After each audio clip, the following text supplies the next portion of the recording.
Hi, welcome back to Storytime with Gabriel. I appreciate you coming back. We're almost done, so might as well finish this off today. And then we'll be working on the next videos series that I'll be doing will be one of my other shorts called Truth, which seems apropos. And let's begin. It's titled Back to Normal, Almost Normal. God was seated on the floor in a corner. The runt was laying at God's feet and happy that God was back at last. Gabriel was seated next to God and trying to comfort him.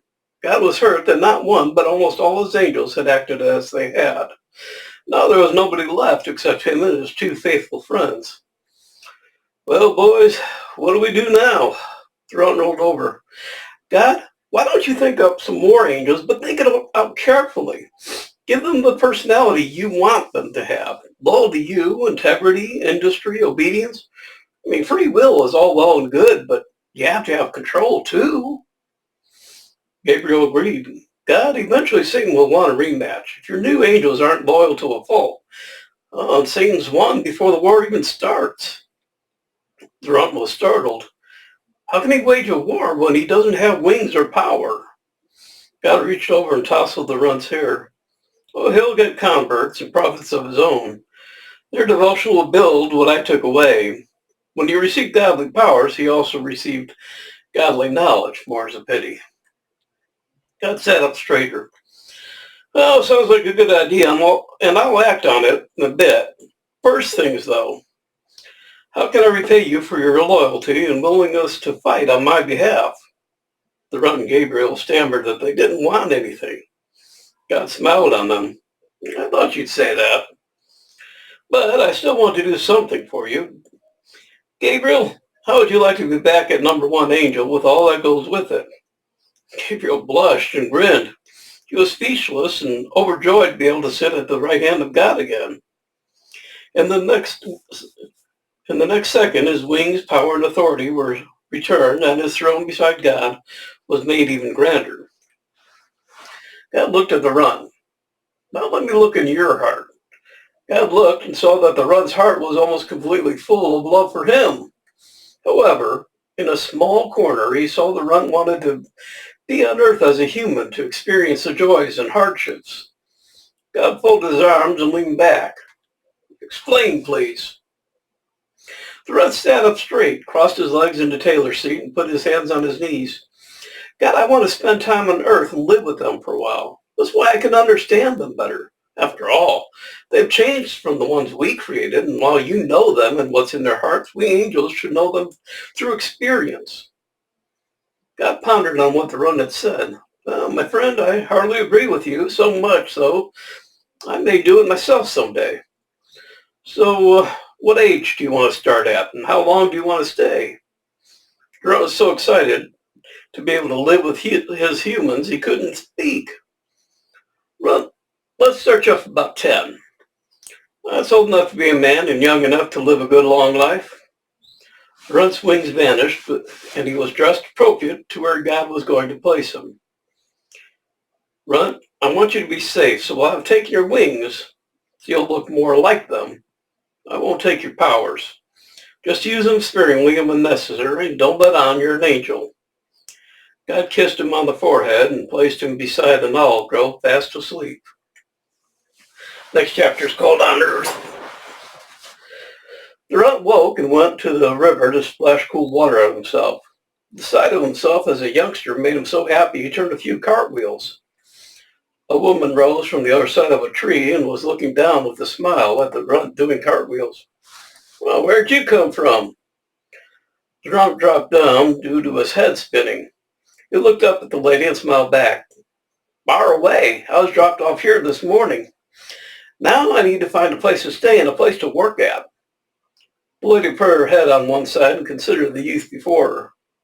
She liked his smile and open, honest face. Why don't you come with me and you can stay with my husband and me? He's a carpenter.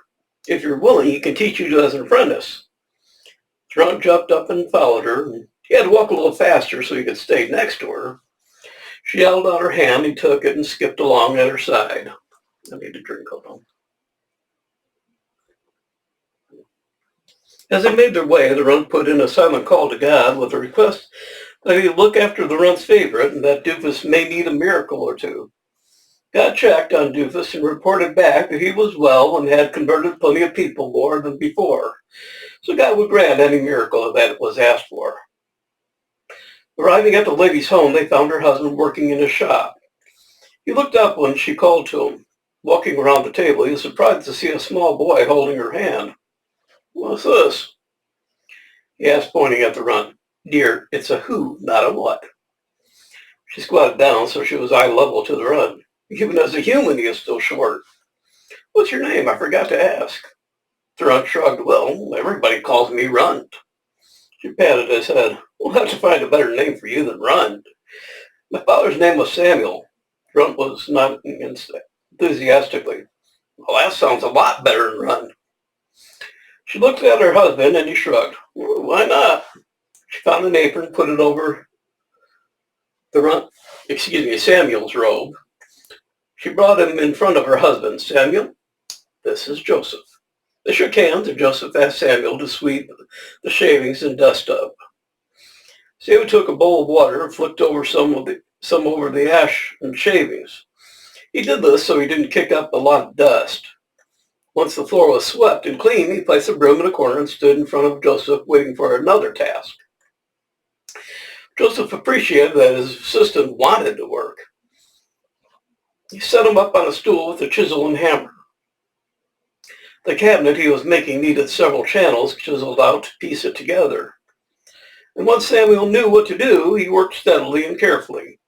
He kept his chisel sharp and worked smoothly. When Joseph came to check on his work and saw how well Samuel was working, he decided that he had a chance on a very skilled apprentice. For most of the day, except for a light lunch, they pressed on making the parts for 7 cabinets and then fitting them carefully together. Samuel was just finishing oiling the last cabinet when Joseph said it was time to call it a day. Doffing aprons and cleaning out, they finished for the day and went in to eat. The rest of the week, Joseph instructed Samuel on how to use all the different tools and how to begin to carve pictures into the wood. Samuel enjoyed learning how to carve wood pictures. He did a small panel that showed God on his cloud looking over the earth. Seated next to God was a small angel dangling his legs over the edge of the cloud. Joseph was amused at the carving and hung it in the workshop over the door. Samuel went outside later in the evening and met some of the local children. Once again, the appellation of Runt was given to him because of his size. He just let it slide. He learned to play as they did. His favorite game was similar to chess, played with stones. He also enjoyed wrestling. At wrestling, he couldn't be beaten. His small size was an asset, and he could squirm out of any hold. One day a week, the family would go into the center of town to hear the prophets speak. There was only one they favored and who they considered spoke with the authority of God. He was seated on an ornate chair that rested on a thick carpet. He was well dressed and looked down on the assembly with a stern and fierce countenance. He didn't speak to people, he roared at them. He didn't inform, he threatened. He spoke of God as if he were the most terrible judge and that no one was worthy to join him. He alone knew the way to salvation. It was with tithes, lots of tithes, and if they were not forthcoming, the people would perish in fire and stone. God was against the accumulation of wealth except for those who spoke for him. Samuel was pulling on his parents' arms to leave. The prophet stood and berated Samuel as a disturber, an evil one who was working to prevent him from giving out God's word and doing his work. "Pat, what do you know about God and God's word and work?" he muttered.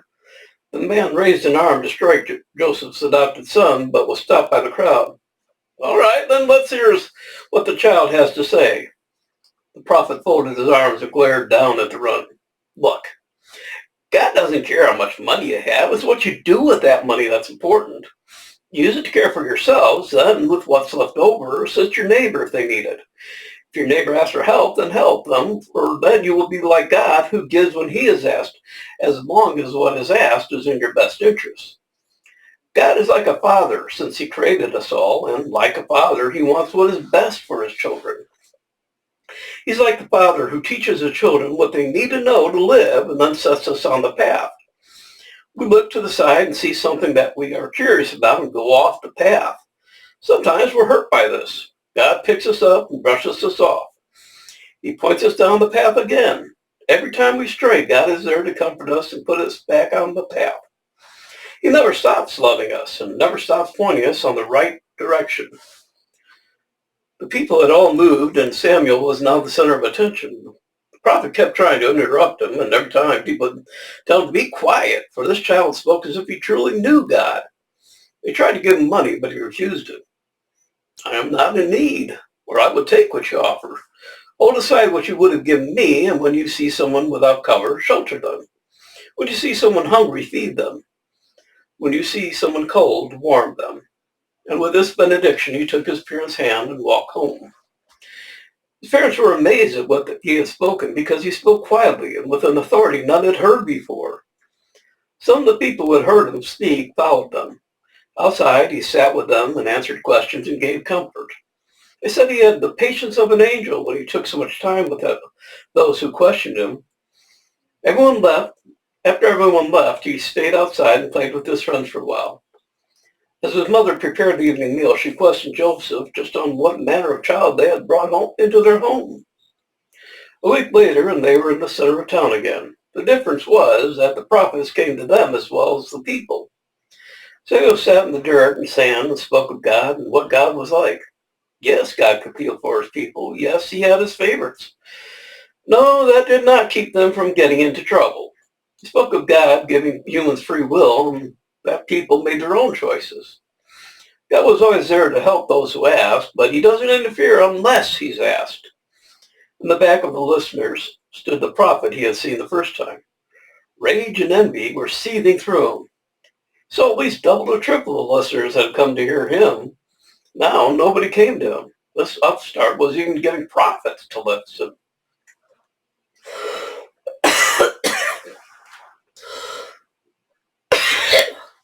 Beg your pardon.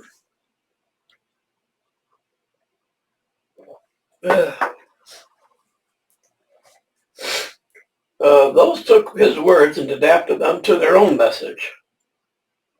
That evening, after they had eaten, the family slept the sleep of exhaustion. Joseph and his wife lay long ways on the bed, and Samuel slept at the foot across the short end.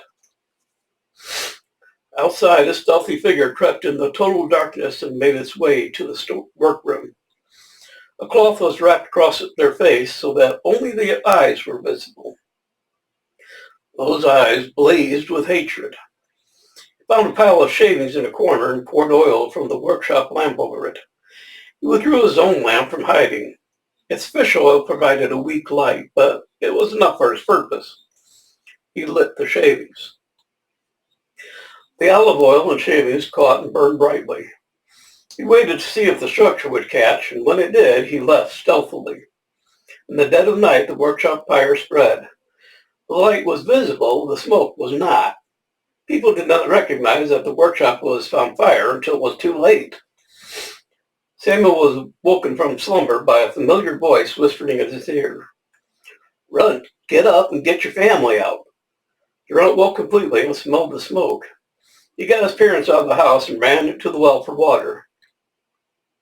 Several of the neighbors brought pots or buckets, anything they could, and attempted to put out the fire. It was stopped before it reached the home portion. Joseph felt his family close to him and thanked God for their deliverance. Joseph looked at the rack of his workshop. He poked around, gathering what was still usable. His wife and Samuel were gathering what they could from the home and loaded a cart. They would not stay where they were not wanted. In the darkness, hidden eyes watched the family prepare to leave.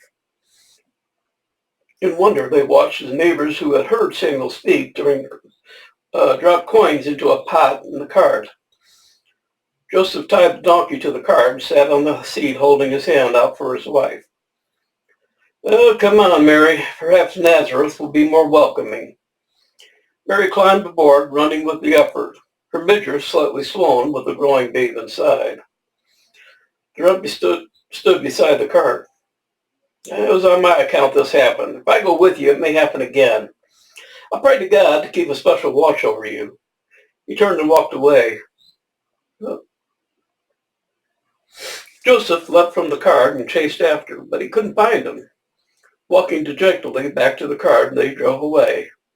God would do as Runt asked and keep a special watch over them. After all, he had a vested interest in their future. The next chapter is a new assignment. The Runt traveled and preached wherever he went, sometimes welcomed, sometimes driven out. He continued until he reached the town of Babylonia. The Runt had traveled long and was tired and hungry. Stopping by a river to rest, he looked into the water. His reflection smiled back. The child he had been was now a man. He had been traveling for 10 years. A fish jumped out of the water, landing at his feet. The Runt looked up and thanked God for his meal. After eating, he lay back against a tree and slept. He was woken up by the sound of splashing. God was seated beside him and kicking his feet in the water. "Sorry, Runt, I was getting bored waiting for you to wake up." The Runt jumped up and ran to hug God. He passed through him and hit his head on the trunk of a tree. God couldn't repress his grin, but apologized for not being there in Corpus. "Runt, I want to take you home with me now." The Runt stopped rubbing a bump on his head and turned wide eyes on God. "Take me home now? Why? I thought I was doing so well bringing people back to you, teaching them about what you want and all." He flopped down hurt that he had, as he saw it, failed God. God solidified himself and hugged the Runt. "Oh, you've done splendidly. I'm so proud of what you've accomplished in the years you've been here, and all without using your powers." The Runt looked up into God's eyes and read a sadness and hurt he hadn't seen before. "God, what's going on? Please tell me." God lay back on the sand and looked up into the heavens. He closed his eyes and talked. "Runt, why you decided to come here, I really don't understand, but this place isn't safe for you. If you stick around, you're going to get hurt, and I mean really hurt." The Runt shrugged. "Well, that won't bother me. You should know that." God rolled onto his side and faced the Runt. "It's just because I know that I want to bring you home." The Runt shook his head no. God said, "Look, this place is as bad as Gomorrah, and their king doesn't like to be told that he's wrong. You go in there preaching, exhorting him to clean up his act, he's going to come down on you like a ton of bricks."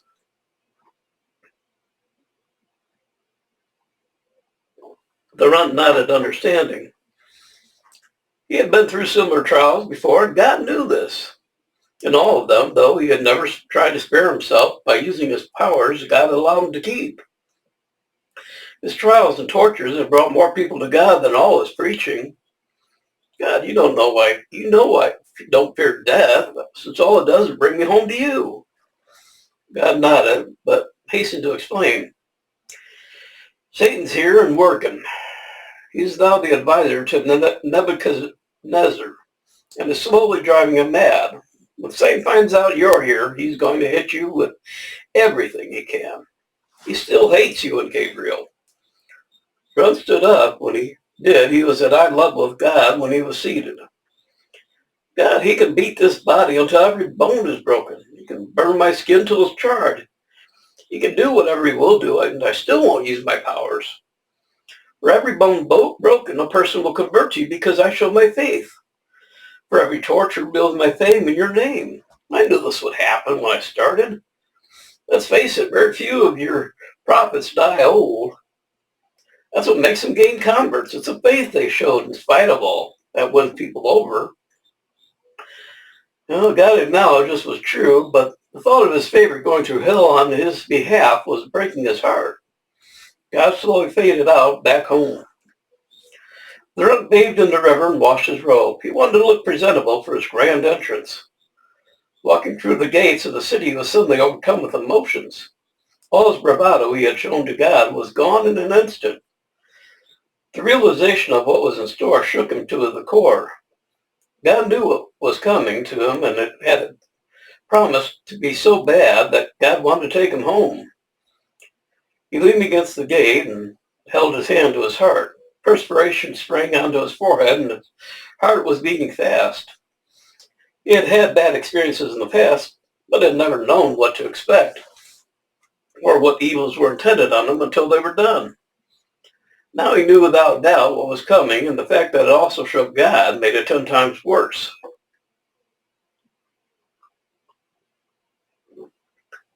Gathering his courage, he began walking down the street, preaching and speaking to people. As he neared the palace, he called Nebuchadnezzar out for his persecution of God's chosen people. At the window, Nebuchadnezzar peered out and saw this diminutive person who challenged him. Behind him stood Satan, who had wormed his way into being his advisor.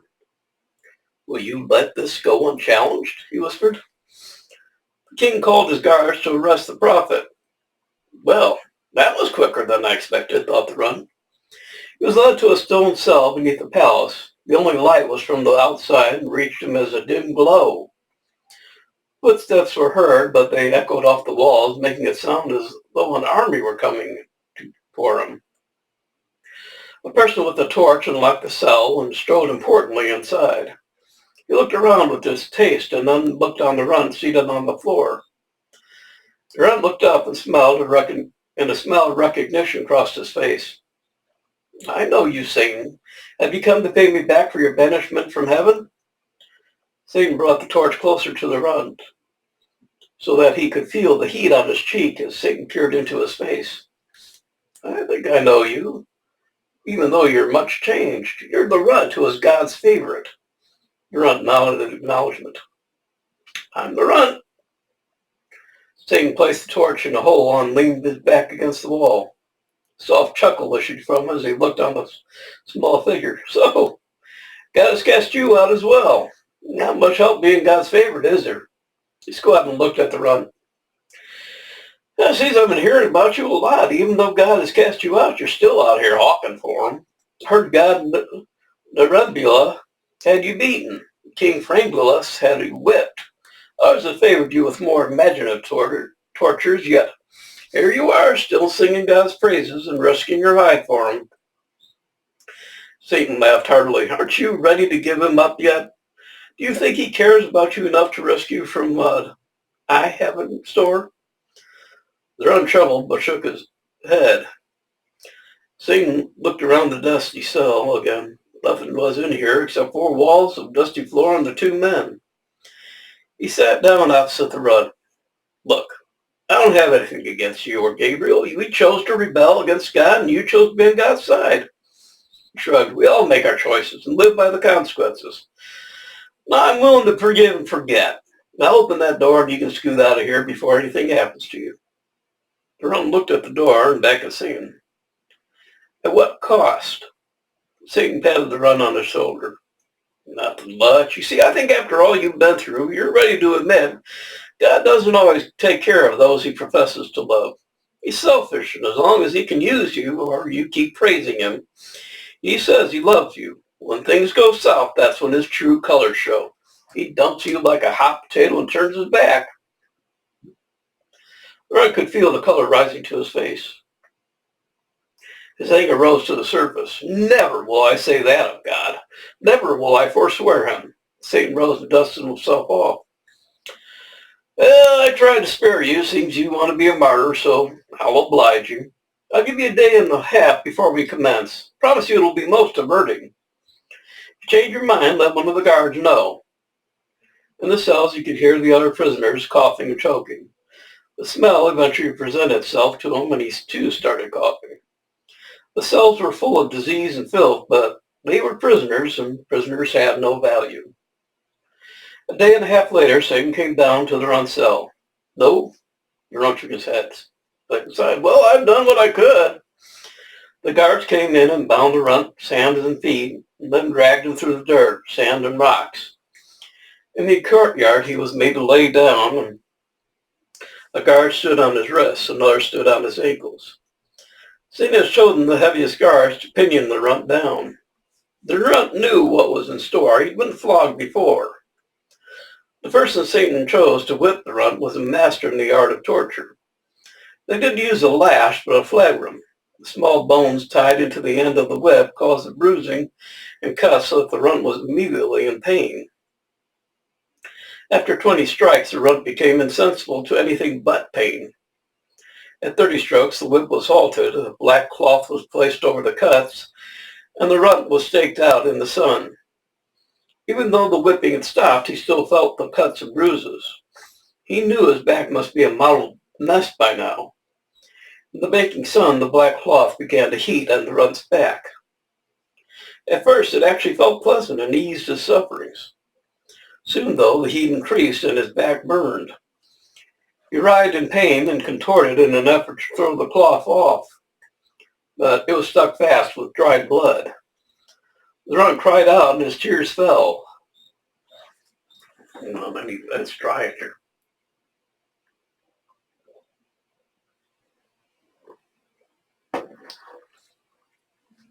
The crowd that had watched his whipping began to pity him and doused him with water from a nearby barrel.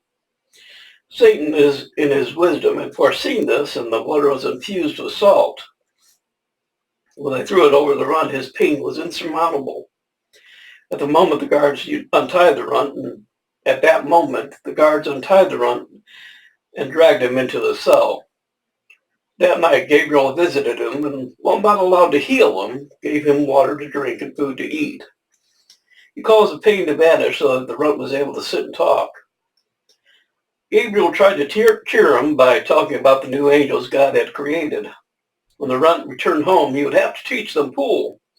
They were a slovenly group, and the finer points of reverse English were lost on them. The runt eventually tired, and Gabriel left with tears streaming at his friend's torture.